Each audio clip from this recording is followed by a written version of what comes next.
আজকে আমি চলে আসলাম রনি মার্কেট। তো এখান থেকে আমার ছেলের জন্য একটা সাদা পাঞ্জাবি নিতে হবে। আমার ছেলে অনেক দিন ধরে বলছে যে বাবা একটা সাদা পাঞ্জাবি লাগবে ঠিক তোমার মতো করে। তাই আমি চলে আসলাম রনি মার্কেট এই ভাইয়ের দোকানে। তো এখান থেকে নেওয়া যাক। কই দেখি তো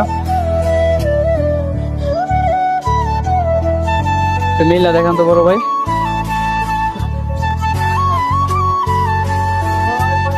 তো এটার সাথে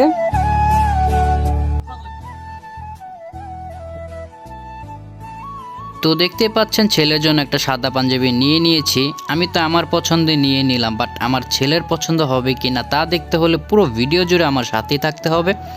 আর এই দোকানদার ভাইয়ের ব্যবহার সত্যিই খুব সুন্দর ছিল। মানে একটা কাস্টমারের সাথে যেরকম বিহেভিয়ার দরকার ঠিক তেমন। তো যাই হোক, আমার কেনাকাটা শেষ। এখন আমার উদ্দেশ্য বাড়ির দিকে। আমার ছেলের রিয়াকশনটা আপনাদেরকে দেখাবো ঠিক কীরকম।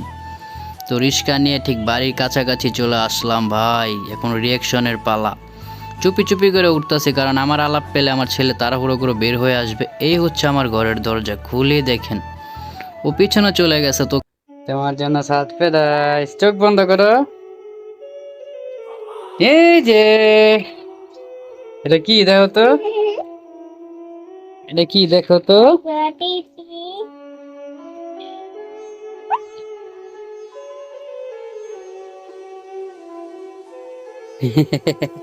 খুলো এটা। পাঞ্জাবি খুলবা না? খুলনা দেখো কেমন হয়েছে। এমনি শরীরে পরো, এমনি পরো। কেমন হয়েছে? সুন্দর। এই যে পাজামা পাঞ্জাবি পায়ে কেমন খুশি তুমি? অনেক ভালো। পাঞ্জাবি সুন্দর, অনেক সুন্দর। ধন্যবাদ।